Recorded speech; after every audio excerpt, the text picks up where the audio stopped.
Latest updates ఎప్పటికప్పుడు పొందడానికి big TV WhatsApp channel follow అవ్వండి. లింక్ డిస్క్రిప్షన్ లో ఉంది. ఇందిరమ్మ భూభారతి వచ్చేసింది. అసెంబ్లీలో కంప్లీట్ బిల్లు ల్యాండ్ అయింది. పేదల పక్షాన నిలిచేలా, జనం సమస్యలు తీర్చేలా, భూ సమస్యలు పూర్తిగా పరిష్కారమయ్యేలా భూభారతి వచ్చింది. కాంగ్రెస్ చెప్పినట్లుగానే ధరణిని బంగాళాఖాతంలో కలిపేసింది. ఒక సంస్కరణ తెస్తే నలుగురికి ఉపయోగపడేలా ఉండాలి, 10 కాలాల పాటు నిలవాలి. కానీ దురదృష్టవశాత్తు ధరణితో అది జరగలేదు సరికదా, అంతకంతకు సమస్యలు పెరిగాయి. మరి రేవంత్ ప్రభుత్వం అసెంబ్లీలో ప్రవేశపెట్టిన భూభారతి బిల్లులో ఏముంది?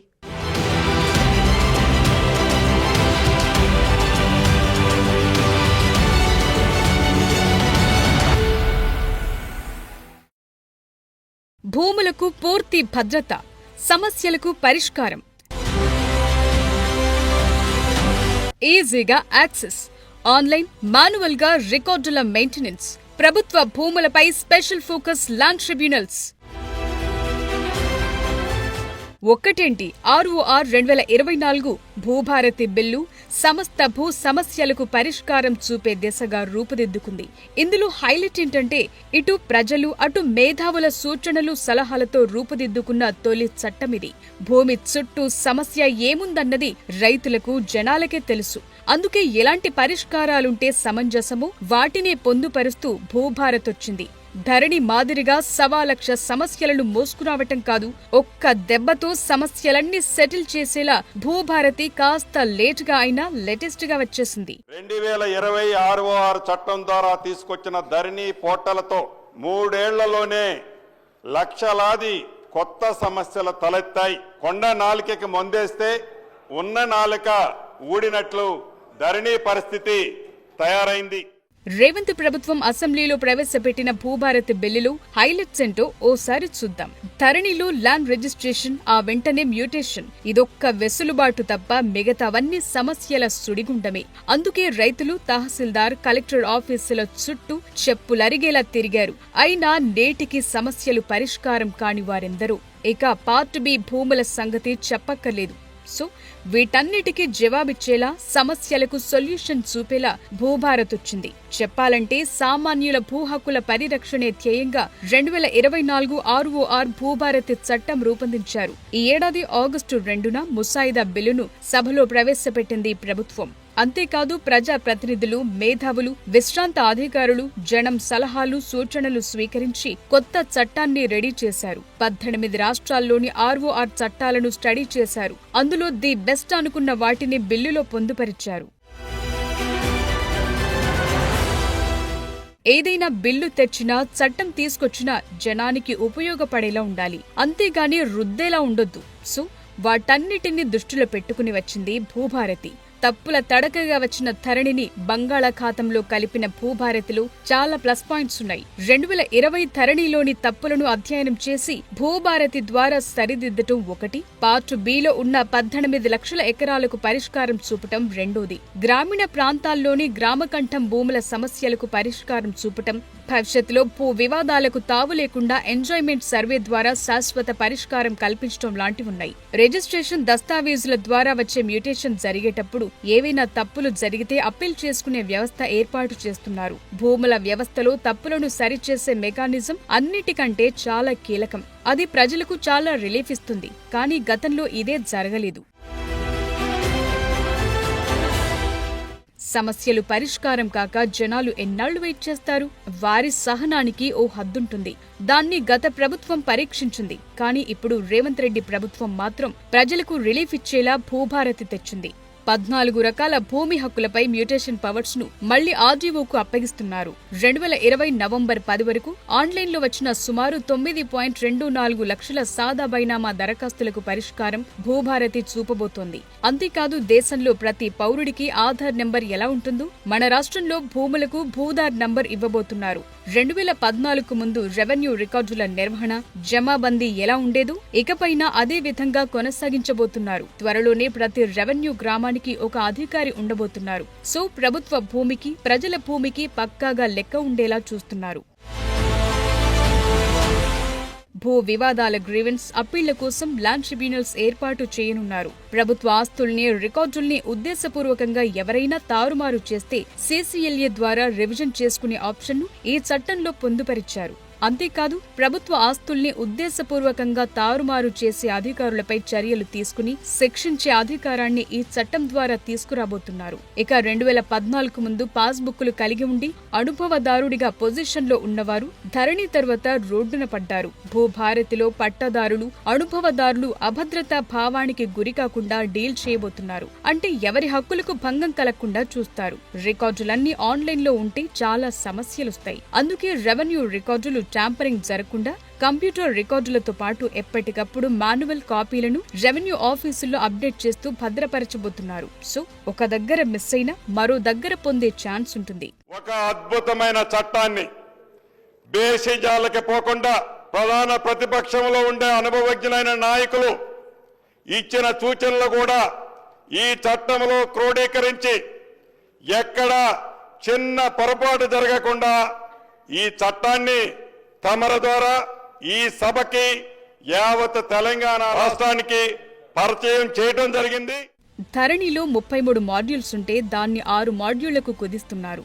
గతంలో మాన్యువల్ గా పహాణిలో 32 కాలమ్స్ ఉంటే వాటిని ధరణిలో ఒకే కాలంకు గత ప్రభుత్వం కుదించింది. ఇప్పుడు దాన్ని 11 కాలంలకు చేస్తున్నారు. భూములకు సంబంధించి గత ప్రభుత్వం కొన్ని వివరాలు బయటకు రాకుండా పెడితే ఇప్పుడు భూభారతిలో సర్వే నెంబర్ ఎంటర్ చేసి ఎవరైనా ఎక్కడి నుంచైనా చూసుకునేలా డిస్ప్లే చేస్తున్నారు. భూభారతిలో దరఖాస్తు చేసుకున్న వారికి అప్డేట్స్ వారి మొబైల్కే ఎప్పటికప్పుడు చేరవేయనున్నారు. గతంలో ధరణి కారణంగా అన్యాక్రాంతమైన భూముల వివరాలను భూభారతి ద్వారా బయటకు తేబోతున్నారు. 2014 ముందు సబ్ రిజిస్ట్రార్ ఆఫీసుల దగ్గర ఉన్న ప్రభుత్వ భూముల జాబితాలోని రెవెన్యూ, ఎండోమెంట్, వక్ఫ్, భూదాన్, ఫారెస్ట్ వంటి భూముల వివరాలను ధరణిలోని డేటాతో పోల్చి చూసి అన్యాక్రాంతమైన భూముల వివరాలను బయటకు తేబోతున్నారు. అంటే ఎక్కడ ట్యాంపర్ జరిగి ఆ భూమి ఎవరి ఖాతాలోకి వెళ్లాయో పాలకు పాలు, నీళ్లకు నీళ్లు తేలబోతున్నాయి. సో అటు ప్రభుత్వ భూముల పరిరక్షణ, ఇటు సామాన్య జనం భూమి హక్కులు కాపాడేలా, సమస్యలుంటే వేగంగా పరిష్కారం లభించేలా భూభారతి సరికొత్తగా వచ్చింది. ఇది హిస్టారికల్ కావటం ఖాయమే. ఎందుకంటే దేశం నలుమూలలా స్టడీ చేసి ది బెస్ట్ ప్రాక్టీసెస్ ను అందుబాటులోకి తెస్తున్నారు. సో రైతులకు, సామాన్యులకు చాలా రిలీఫ్ దొరకబోతోంది.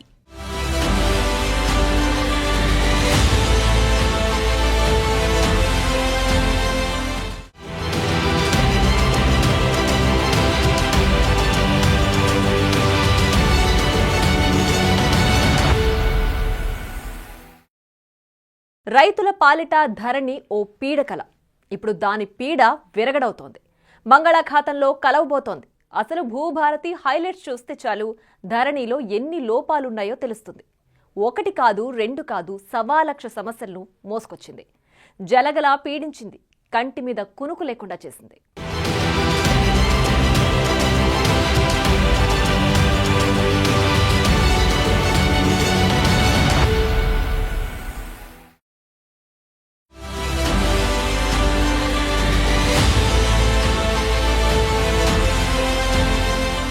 ధరణి రద్దు అనగానే బీఆర్ఎస్ నేతలు ఎన్నికల ముందు నుంచి ఉలిక్కి పడుతూ వచ్చారు. సాఫ్ట్వేర్ తయారు చేసిన కంపెనీ దగ్గర నుంచి దాని మెయింటెనెన్స్ లోపాల దాకా సవాళ్లు, ప్రతి సవాళ్లు నడిచాయి. బాగా నడుస్తున్న వ్యవస్థను మార్చాలని నాడు కేసీఆర్ అనుకోవటం, హడావిడిగా ధరణి తీసుకురావటంతో రైతుల గుండెల్లో బాంబ్ పేలినంత పనయింది. నిజానికి ధరణి రావటం వెనుక సంస్కరణల మాటేంటో గాని భూముల మాయాజాలమే ఎక్కువ నడిచింది. ప్రభుత్వ భూముల రికార్డులు చాలా వరకు మారిపోయాయి. ప్రైవేటు వ్యక్తుల చేతుల్లోకి వెళ్లాయి. ఇప్పుడు వాటిని తవ్వి తీసే పనిలో కాంగ్రెస్ ప్రభుత్వం ఉంది.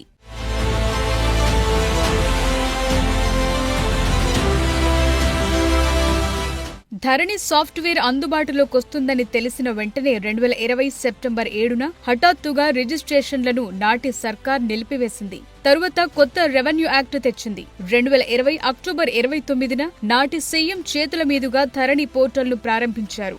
పేరుకు మొదలైన పోర్టల్లో ఎన్నో లోపాలు బయటపడ్డాయి. మొదట్లో 1B పహాణి పెండింగ్ సర్వే నంబర్లు కనిపించలేదు. పోర్టల్లో పాత ఓనర్ల పేర్లే ఉండడంతో వారు గుట్టుచప్పుడు కాకుండా భూములను మళ్లీ వేరే వాళ్లకు అమ్మేసుకున్నారు. అంటే మ్యూటేషన్ కాకపోవడంతో పాతవారి పేర్లే వచ్చాయి. దీన్ని గుర్తించిన నాటి కేసీఆర్ సర్కార్ వెంటనే పోర్టల్లో మార్పులు చేర్పులు మొదలుపెట్టింది. అప్పటికే కొన్నవారు చాలా ఇబ్బందులు పడ్డారు, మోసపోయారు కూడా. ఇలా చెప్తూ పోతే తెలంగాణలో ధరణితో లాభాల కన్నా నష్టాలే ఎక్కువగా జరిగాయి.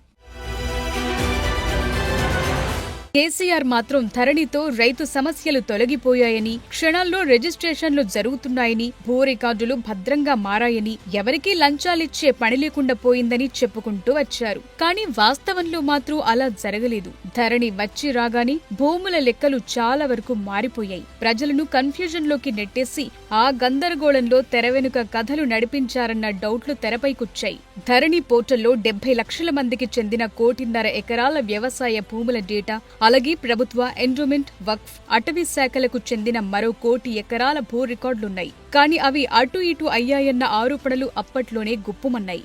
ఇదేం వ్యవస్థ అని కాంగ్రెస్, బీజేపీ ప్రశ్నిస్తే భూదందాలు చేసేవారికే ధరణితో సమస్యలు అని నాటి మంత్రి కేటీఆర్ కౌంటర్ ఇచ్చారు.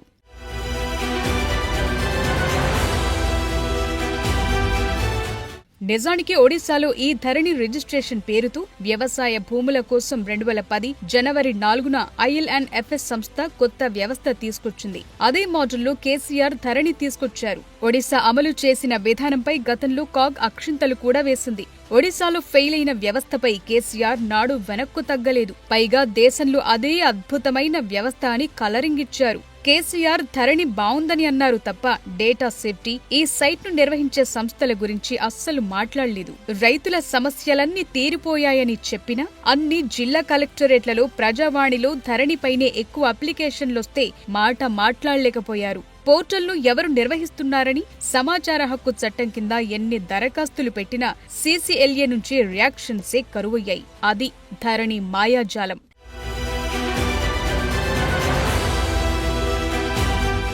ప్రభుత్వ రంగ వెబ్సైట్స్ ను మెయింటైన్ చేస్తున్న national informatics centre NIC, centre for good governance CGG, TCS, Infosys, Wipro లాంటి దిగ్గజ సంస్థలు రాష్ట్రంలో ఉన్న ILFS అనుబంధ సంస్థ టెరాసిస్ టెక్నాలజీకి ధరణి రికార్డుల నిర్వహణను అప్పగించారు కేసీఆర్. ఇది ఫస్ట్ రాంగ్ డెసిషన్. ధరణి పోర్టల్ నిర్వహణపై చాలా మందికి అనుమానాలున్నాయని ధరణి సమస్యల వేదిక ఎప్పటినుంచో మొత్తుకుంటూ వచ్చింది. పైగా ఈ ధరణి పోర్టల్ను సీక్రెట్ గా నిర్వహించడంలో ఆంతర్యమేంటన్న ప్రశ్నలొచ్చాయి. ధరణిలో లోపాలు ఆసరాగా చేసుకుని ధరణి ఆపరేటర్లు కొన్ని చోట్ల అధికారులకు తెలియకుండా ఇంకొన్ని చోట్ల అధికారులతో కలిసి అక్రమాలకు పాల్పడుతున్న ఘటనలు కనిపిస్తూనే వచ్చాయి. సర్వే నంబర్ల గోల్మాల్ జరిగాయి. ఈ అక్రమాలు చూడలేక చాలా వరకు సరిచేసే బాధ్యతను కలెక్టర్లకు అప్పగించింది నాటి సర్కార్. అయితే అన్ని పనులను కలెక్టర్ చూడలేకపోయారు. దీంతో ధరణి పెండింగ్ సమస్యలు అలాగే ఉండిపోయాయి.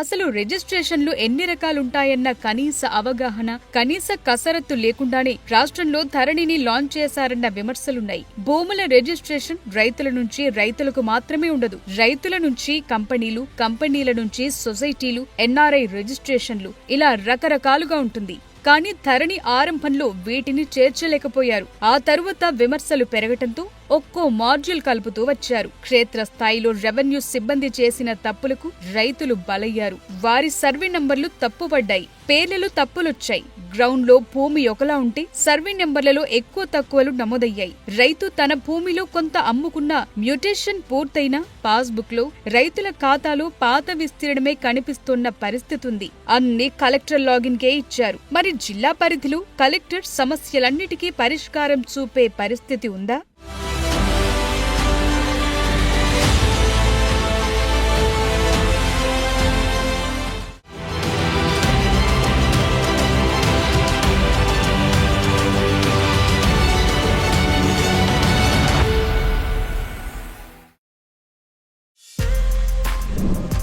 For more videos like this, subscribe Big TV channel.